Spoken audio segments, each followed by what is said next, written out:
JF Stretford Paddock, this is the paper talk. As you can see, we're not at Old Trafford. We're in the studio. We're live, so do get involved in the comments and the chat.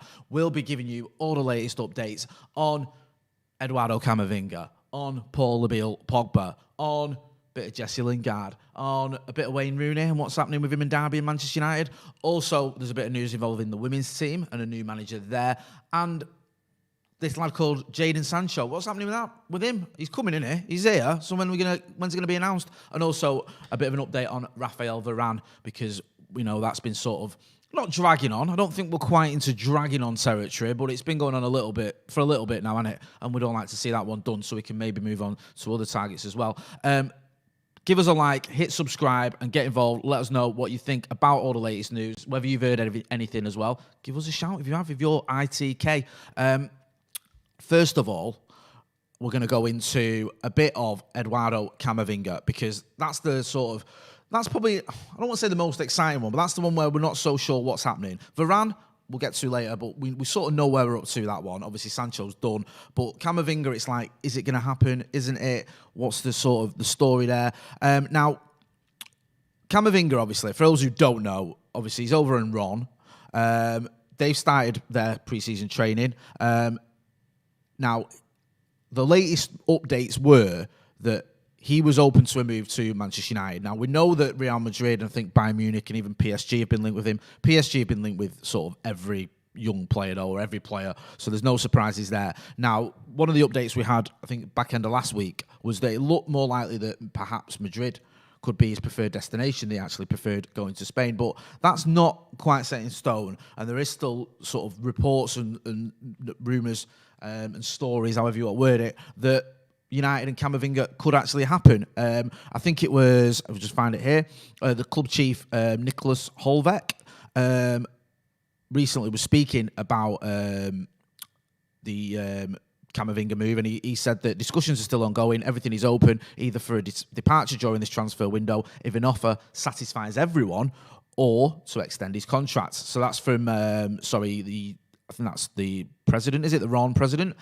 So he's open to the idea, sort of accepts the fact that Camavinga could be moving on, and that Manchester United could be one of his destinations. Now, there's lots of ifs and buts with this. It's if Real Madrid or if Bayern Munich or if someone else, Paris Saint-Germain or whoever it is, come in with a concrete offer. Is he a priority for Manchester United? We know he's been linked with us, but is he one of the ones that's sort of top of our list? Is he up there with the likes of Sancho and Varane, who were really sort of, in terms of Varane anyway, keen to get over the line? Or is he just someone who we're looking at, and if he's available and the price is right, we could be in for him, because we know that his price isn't too expensive because he's only got a year left on his contract, which is very similar to Paul Pogba.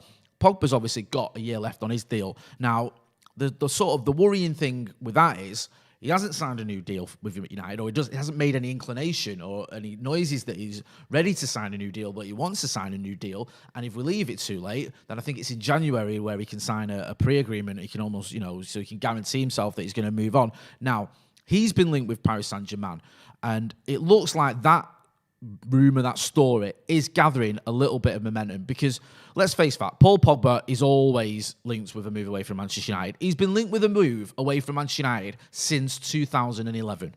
I'm not exaggerating, right? When he was in the youth team, we got him from Le Havre when he was 14, 15, whatever, 16. He came to United. They were a bit put out that we'd got him because they'd sort of nurtured him, and they'd had him since he was a little one. Came to United, signed a short-term deal, and already there was rumours that he wasn't happy, or that he was ready to move on. He just wanted to play for the academy and then move on.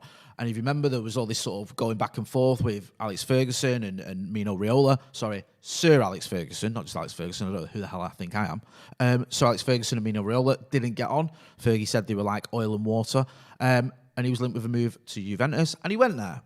We brought him back. We brought him back for 89 million quid, which is okay. Not ideal. I'd have preferred it if we're not let him go in the first place, but we got him back, and you're getting one of the best midfielders in the world. Fair enough. But now we're in a position where, again, he could leave for free. So the Paul Pogba sort of career can be, leaves United for free, United pay 89 million quid for him, and then he leaves United for free again. It's not great business, is it, from Manchester United to let a player go twice of the calibre of Paul Pogba for nothing, and in the middle of that, spend 89 million quid on him. But he has got 1 year left on his deal. So if United do want to get any money for him, and if he isn't going to sign a new deal, then we need to act quickly. We need to act within the next sort of 6 weeks, I think it is. And there's various reports about this, various stories all over the press saying that Pogba has a year left on his 290 grand a week deal, and has given no indication that he's interested in signing a new one. Now, PSG believe they can sign the 28-year-old midfielder for less than half the 89 million quid he cost United in 2016. Now, it does make sense, that, to me. You may look at it and go, Paul Pogba for 40-odd million quid. Pff, no chance. He's worth a lot more than that. He's got a year left on his deal. You can't play hardball, because you could say, okay, we are playing hardball. You're not having him for that. We're going to keep him. But then you've got potentially a player who is a little bit unhappy because he wanted to go and he can't. He's got to stay for another year. And you know he's not going to be here long-term, so he's not part of your long-term plans. And then he's leaving for nothing in the summer, so you're not going to get anything for him. So you have to be sort of a little bit more realistic about it. And if you think that, okay, maybe if Paul Pogba went for around 40-odd million quid, and if Eduardo Camavinga is open to a move to Manchester United, he's been mooted to be around that figure, then you're basically funding that transfer by selling Paul Pogba. You're getting in a player who's 18 years old, who's going to be at United for at least 3 or 4 years, and who hopefully can reach the very top, the very heights. I'm not saying he's up there at the minute, Camavinga. I don't think swapping, if you call it a swap, I know it's not technically a swap, but you know what I'm on about. Camavinga for Pogba is getting like for like in terms of the levels they're at. Camavinga's 10 years younger than Paul Pogba. You know, there's a reason that Paul Pogba is one of the pivotal players in the French squad, on the French team, and Camavinga doesn't get in the team. I think he's in the squad, but not the team. So you're not getting like for like, but you're getting a player who is going to be at the club a lot longer, who is hopefully a bit of a glitch in the system there, gremlins in the system. So you're getting a player who, you know, you're getting in a player who wants to be here, who's got a long-term future at Manchester United, hopefully anyway, and you're moving on a player who has sort of served his time, if you can call playing for Manchester United serving your time. Now, I know there's a lot of people, and I'm going to get into comments in a minute, who hate the idea of Paul Pogba leaving, and I get that. Paul Pogba, on his day, is one of the best players in the world. He just is. That's, you know, there's nothing controversial about that. He is. You can argue about consistency and all the other stuff. That's a different sort of debate I'm not going to get into right now. But in an ideal world, I'd want to see Paul Pogba stay, because he can be a match winner for you, and he can be one of those players that takes the pressure off Bruno Fernandes when everything's going from Bruno. You remember that time, that spell last season where Bruno had a bit of a sort of, by his standards, a bit of a sticky spell, and Paul Pogba steps up some important goals against the likes of Fulham, Burnley, stepped up a little bit. The only issue was he then got injured and our title challenge ended. Now, I would love to see Paul Pogba stay, but it doesn't look like he's going to. He's got an agent, Mino Raiola, who'll want to get the most money he can out of him.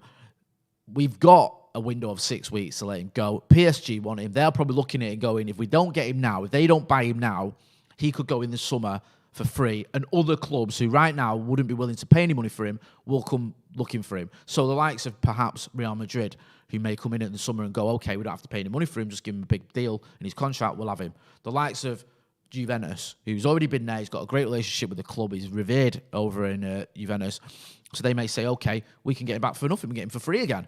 So they could be in. So PSG might look at it and go, 40 million quid for a player who would come into this PSG side and be, you know, a star for us. Obviously, there's the French connection. He'd fit into that midfield. I know they've got a good midfield anyway, but he would get into that midfield, obviously. So it makes a lot of sense. For everyone, it makes a lot of sense for Manchester United. It makes a lot of sense for Paul Pogba. It makes a lot of sense for PSG. And let's face facts, 40 million quid for them is absolutely pennies. So we'll have to wait and see with what happens with that one. Get involved in the comments, let you know. You can see just from the comments that how divisive Paul Pogba is. There's a lot of people saying, you know, just get rid of him, let him go. Nolan Nado says Pogba should not go for less than 80 million euros. Technically, he shouldn't, but he's got a year left. You've got to be realistic. You're not going to get 80 million. You're not going to get Jadon Sancho money for a player who's only got a year left on his deal, and also who can sign a pre-contract agreement with clubs in, 6 months? It's not going to happen. We've just got to be realistic about that. People mentioning the Felipe Coutinho transfer and how that move helped, you know, even though he was probably Liverpool's best player, when he moved on, they got money in from him and used that money elsewhere. Unfortunately, used it rather well. You're not going to get big money for Paul Pogba. They're certainly not in the same realms of what Liverpool got for Coutinho, but you can get enough money to fund a player that perhaps you wouldn't have been able to fund, because we know what the Glazers are like with Glazonomics. Technically, yes, we should be able to buy any player we want, but we're just not going to be able to. Adam A says, hi, Jay. We would be heavily linked with someone like Saul Niguez or someone walks into 11 if Pogba was leaving. Don't see him going. So he's not having it. He's not having it. He says, we have been linked with Saul Niguez, but not massively like, oh, this is happening. It's real. It's sort of like he's on a list. He could be available for around a figure that United can afford. Could this be a deal that happens? 50 million for Pogba. S in the comments says 50 million Pogba. 50 million for Pogba is fine. It's basically a swap for Varane, which I would have snapped your hand off for 3 months ago. Dean23 says let him go for 60 million quid. I think that might be a struggle. I think around 40, 45 to me, it just makes sense because of the I keep repeating myself, but it's true. The lack of time left on his contract. We've just got to be realistic about it and just say, he is going to go for free in the summer. We can't play hardball, to that extent where we're like, right, that's it, you're staying. Because then you've got a player that goes for free and also a player who's disillusioned. Get involved in the comments. Let us know what you think. A lot of people just, it shows you where Paul Pogba's at really at Manchester United because some people saying let him go. Some people say, no, we need to keep him. Some people saying he's worth, try and get 90 million quid for him or whatever. Others saying 50 million quid. We're not going to get our money back for him. There's no doubt about that. And I think if United can actually get sort of 45 million, use that money well, and you look at it, you think, okay, you got, 4 years out of Paul Pogba? Sorry, 5 years out of Paul Pogba. And then, you spent 40 million quid on having him for those 4 years, plus 5 years, plus his wages. It's not the end of the world, although I would be sad to see him go. Should we move on to something else? Wayne Rooney has been given the green light, apparently, to complete Manchester United transfer sweep. Wayne Rooney is having a tough time of it, isn't he, at Derby? They've got a bit of a transfer embargo, so they can't bring in loads of different players. They can't bring in hardly any players. He's down to bare bones of his squad. I think he's got about 13 players available. You saw the likes of Ravel Morrison and Phil Jagielka playing against Manchester United at the weekend because, it wasn't a sort of a Make-A-Wish Foundation type thing. Well, do you want to play for against United? Yeah, go on, have a game. He's got no players, and he has to give people an opportunity because he's struggling in terms of numbers, and he's struggling to bring players in. Now, one player who he can bring in, I think the rules would allow him to bring him in on loan, is Teden Mengi. Mengi went to Pride Park last season. Played I think he played 9 games in the Championship for them. Did very well there. And Rooney's keen to bring him back, and I can understand why, because they are short centre-backs. He's done well there. He's a very talented centre-back, so it all makes sense. And obviously the fact of, he's got a relationship with Manchester United, Wayne Rooney, so he should be able to make that deal happen. And I hope it does. I like Teden Mengi. There's some people who say, no, he's ready for the first team. He ain't. And that's not a criticism of him at all. He's a very, very talented centre-back, and there's a good chance he will go on to have an illustrious career at Manchester United. I just don't think it's going to be now. I think at 19 years old, he's had a good loan spell in the Championship, played 9 games. That doesn't mean you're ready to play for the first team for Manchester United. And I don't think he'd even be, if we get Varane in, what's he going to be? 5th choice? If you got the likes of Maguire, Varane, Lindelof, Bailly, Tuanzebe, I don't know what's happening with him, whether he's going to go on loan, but if he stays, they're all going to be in front of Teden Mengi. So he's not going to get the games. And maybe the odd appearance in the Carabao Cup doesn't really help you, does it? So you go to Derby County, a club that you know and you've done well at, in the Championship, which is a very, very good division to be in for a young player. Earn your stripes and maybe come back. Maybe next season he can get involved in the conversation in terms of the first team. So that's a move that makes a lot of sense, and it's a move I'd like to see happen. It'd make me happy because I'm a big fan of Teden Mengi, and also got a bit of a soft spot for Wayne Rooney. I'd like to see him do well at Derby because I think he's on a bit of a hiding to nothing. They only just stayed up last season, and he's not got any players. He can't bring any players in, so he's going to struggle. So Teden Mengi to Derby makes a lot of sense. And what I liked about Wayne Rooney and Mengi last season is he handled him well. He didn't just throw him in constantly. When it was time to give him a rest, he gave him a rest.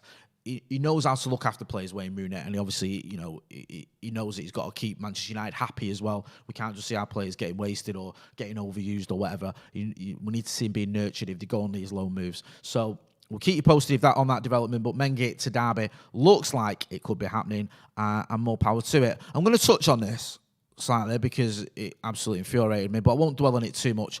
But you probably saw it last night because it kind of went viral, as most things that Marcus Rashford do.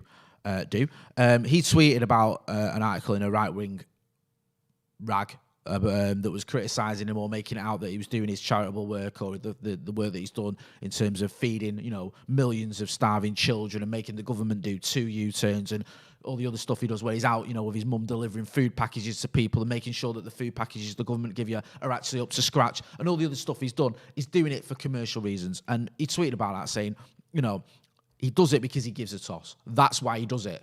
And that's why he did it. And it's obvious to anyone who sees what he's done and the way that he sort of just made people's lives a bit better, or in some cases a lot better, was because it's something that he's been through where he was on free school meals. So he cared about that. That was something that he wanted to help out with when he realised that that wasn't going to carry on through the summer for a lot of struggling families. And he's very open, Marcus Rashford, about the struggles he's had. His mum's very open. His family are very open about it. And it's good to hear that. People like to hear that. You know what? When you see these people who are idols that know that there was a time when they struggled financially, a lot of us have been there, and you see it and you go, there's nothing wrong with that. There's no stigma to it. And he just makes the world a better place, Marcus Rashford. And some people will have a dig at him about it because they've just got a right-wing agenda. And there's a story that apparently is going out, and I'm not even going to name the paper. I'm sure you all know about it online. Just saying that he's doing it because he benefited commercially. Now, he might benefit commercially because he's one of the most famous people in the world. That's not why he did it. If you become sort of the most spoken about footballer, then yes, there's going to be benefits commercially. But that's obviously not why Marcus Rashford did it. And if you look at what he spends of his own money, I think someone worked it out. He spends more than he earns almost on this charitable work, I think is. Thank you. Producer Joe just said 125% of what Marcus Rashford earns, he donates or he gives or he spends on charitable organisations. Sorry? He raises, sorry. So he raises more than he earns. And he's like top of any list you want. Now, I'm not going to make this a class thing, but how many lords and rich people and hedge fund managers and all these other billionaires, is Richard Branson doing all that? Or is he spending his money on going to space and asking for furloughs? Exactly. So if you're going to come for someone, why don't you go for someone who maybe deserves it? Not the youngster from Manchester who's helping to feed starving kids. Pathetic. So that's all I've got to say on that because I don't want to dwell on it. But yeah, Marcus tweeted about it. He's had 189,000 likes and counting, and we've all got his back. Let's move on quickly. Mark Skinner. Not the guy from the streets. Oh, that's Mike Skinner, innit? Mark Skinner has emerged as a target to replace Casey Stoney as the women's team head coach. The women's team's in a bit of disarray, really. And Casey Stoney done very well there, very popular, very successful. She moved on, and there was stories about she wasn't happy with the facilities, the sort of lack of backing the women's team had. And now there's this lad, I think he's from Orlando Pride, and United Women are hoping to appoint him. Listen, whether you care about the women's team or not, and I know a lot of you do, but personally, it's a reflection of where Manchester United are. If you're going to have a women's team, you should have it. It should be run properly, and it should be an important part of Manchester United Football Club that is run as well as it can be. Not a shambles where apparently players were going to have to walk in for 15 minutes to use the toilet when they're at training, where you've got a manager who leaves because she's not happy with the facilities. It's just not good enough. So we'll see what happens with the appointment of Mark Skinner. We'll keep you posted as we always do. We cover everything here on Stretford Paddock United related. I'll just wrap up quickly with sort of Raphael Varane update. Me and producer Joe were talking a minute ago, and the update is the news is there's no news at the minute. No new news. We know that he's been given permission to speak. We know the club want him. He's open to coming to United. Real Madrid are resigned to the fact they're going to lose him. So we're just waiting for United to give a concrete offer that Madrid accepts. Once that's done, it looks like we could be in a sort of Jadon Sancho scenario where the player has already sort of sorted his terms out so the deal can move along. But we'll have to see. When I say Jadon Sancho, I mean Jadon Sancho this summer, not last summer, which was just infuriating. I will go into some of the comments because there's quite a lot of them. Someone saying Lord Sainsbury raised 232 million. Well, forgive me for not mentioning Lord Sainsbury, but I've rectified that one now. Someone else saying, Andy Jarvis says, good old English media, pulling good people down to their level once again. Yeah, a lot of people unhappy with the way Marcus Rashford's been treated. It's not the first time that the press have come for him. They went for him about buying his mum a house, didn't they? It was funny how they always seem to go for people like Raheem Sterling and Marcus Rashford. Can't quite put my finger on what the connection is there. TJ Jones or C Jones says, still gutted Casey left. She's amazing. Hope she does well in America. Massive loss done down to broken promises. Yep, agreed. Derek Graham says, get Ruben Neves. Not really heard anything about that. He's a player I'd actually like at Old Trafford, but we'll have to wait and see. Tom Greenwell says, big ups to you and the channel for putting focus on the women's team, Jay. We cover everything here at Stretford Paddock. Transfers, women's team, the men's team, obviously, and we'll have more content. We've got an interview coming up, Tier 1 Transfer Podcast. We're going to speak to Sam Pilger, one of the friends of the channel, one of the more reliable journalists out there, big United fan as well. We're going to speak to him. Me and Joe will speak to him later because Ronnie's not here. Make sure you're hitting like, share, and subscribe. Hit that subscribe button. Make sure you're getting the notification bell so you get a notification when we go live, as we will be doing when, hopefully, Jadon Sancho, remember him, gets announced, because I'm still waiting to find out the party poppers on that one. It's been dragging on a bit, hasn't it? What are you waiting for? Just get him announced. And any Raphael Varane updates. I've been Jay Motti. This has been Stretford Paddock Paper Talk. Thanks for watching.